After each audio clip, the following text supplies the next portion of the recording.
Adjustment of capital का third method है when the total capital of the new firm is equal to the total capital before the retirement of a partner. That means कि retirement से पहले जितनी firm की capital थी, retirement के बाद जो नई फर्म बनेगी उसकी कैपिटल भी उतनी ही रहेगी। ठीक है, तो उस केस में हमारे स्टेप्स क्या होंगे? सबसे पहले हमें new profit sharing ratio calculate करनी पड़ेगी, then adjusted capital of the remaining partners हम कैलकुलेट करेंगे, देन फाइंड आउट करेंगे कि न्यू कैपिटल कितनी है और न्यू कैपिटल को डिस्ट्रीब्यूट करेंगे इन देयर न्यू रेशियो। ठीक है, न्यू कैपिटल कैसे फाइंड आउट करेंगे? हमने कहा टोटल कैपिटल बिफोर रिटायरमेंट होनी चाहिए हमारी, तो वही आएगी total capital of the all the partners before adjustments. That means A, B और सी तीनों की कैपिटल बिफोर एडजस्टमेंट्स कितनी थी, वो वाली total capital into new profit sharing ratio. ठीक है, ये डिस्ट्रीब्यूट होगा among the remaining partners. Clear है? देन कहते हैं कंपेयर करो एडजस्टेड और न्यू कैपिटल को। दैट मीन्स जो हमने सेकेंड पॉइंट में और थर्ड पॉइंट में कैलकुलेट किए हैं कैपिटल्स, अब इन दोनों को कंपेयर करना है to find out the surplus और डेफिसिट। सरप्लस कब होगा? अगर adjusted capital will be more than the new capital, उस केस में पार्टनर जो है विड्रॉ कर लेंगे एक्सेस ऑफ द कैपिटल। ठीक है, बट डेफिसिट के केस कब आएगा? जब adjusted capital will be less than the new capital, और डेफिसिट के केस में पार्टनर्स न्यू कैपिटल के लिए पैसा लेके आएंगे। एक क्वेश्चन के थ्रू करते हैं तो और ज्यादा क्लियर होगा।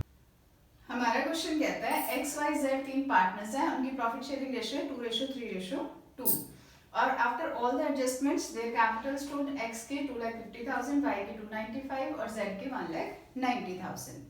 ठीक है, बिफोर एडजस्टमेंट्स दैट मीन्स जो बैलेंस शीट में आपको कैपिटल अकाउंट के बैलेंस से शो कर रहे हैं, दैट इज एक्स के लिए 2 लाख, वाई के लिए 3 लाख और जेड के लिए 2 लाख, और न्यू प्रॉफिट शेयरिंग रेशियो 4:3 है। इस केस में रिटायर हो रहा है जो पार्टनर, दैट इज एक्स। ठीक है, एक्स जो है वो रिटायर होता है। तो कहते हैं कि अब हमें फाइंड आउट करनी है एडजस्टेड कैपिटल, हमें निकालनी है when the total capital of the new firm will be equal to the capital before the retirement of the partners. ठीक है, अब बिफोर रिटायरमेंट कितनी है कैपिटल? कैपिटल बिफोर रिटायरमेंट कितनी है? 2 लाख प्लस 3 लाख प्लस 2 लाख। ठीक है, that will be 7 lakh. Clear है? नेक्स्ट हम क्या करते हैं? नेक्स्ट हमें इसे न्यू प्रॉफिट शेयरिंग रेशियो में डिस्ट्रीब्यूट करना है। किन में? वाई और जेड में। ठीक है, इस 7 लाख को हमने न्यू रेशियो में डिस्ट्रीब्यूट करना है वाई और जेड को, क्योंकि एक्स तो रिटायर कर रहा है। तो ये आएगी 4 लाख एक्स की और जेड की आएगी 3 लाख। ठीक है, this is the new capital of both the partners. ठीक है, एडजस्टेड कैपिटल हमें दे रखी है। एडजस्टेड कैपिटल कितनी है? 2,95,000 वाई की और 1,90,000 है जेड की। ठीक है, इन दोनों को कंपेयर करना है टू फाइंड आउट डेफिसिट और सरप्लस।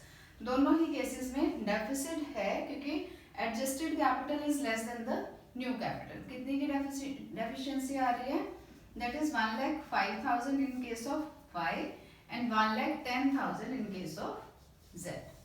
ठीक है, तो both the partners will bring the cash for the new capital. ठीक है, तो एंट्री हम क्या डालेंगे?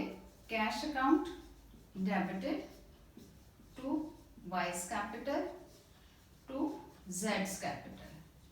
ठीक है, 1,05,000 for the Y and 1,10,000 for Z. तो टोटल कैश कितना लेके आएंगे? वो 2,15,000। क्लियर है? क्वेश्चन सिंपल है, क्वेश्चन में कुछ नहीं करना। हमें वो कहते हैं कि टोटल कैपिटल नई फर्म की उतनी ही होनी चाहिए जितनी रिटायरमेंट से पहले थी। तो रिटायरमेंट से पहले हमें कैपिटल्स दे रखी हैं, हमने उन कैपिटल्स को उठाया, टोटल करा और उसे डिस्ट्रीब्यूट कर दिया रिमेनिंग पार्टनर्स में in their new profit sharing ratio. ठीक है, उनकी न्यू कैपिटल हमने फाइंड आउट कर ली, एडजस्टेड कैपिटल्स हमें दे रखी हैं। एडजस्टेड कैपिटल्स के साथ हमने कंपेयर किया तो हमें पता लगा कि उनको 1,05,000 वाई को 1,10,000 जेड को और कैपिटल लेके आनी पड़ेगी। ठीक, हमने एंट्री डाल दी cash account debited to Y's capital to जेड्स कैपिटल। क्लियर है ये क्वेश्चन?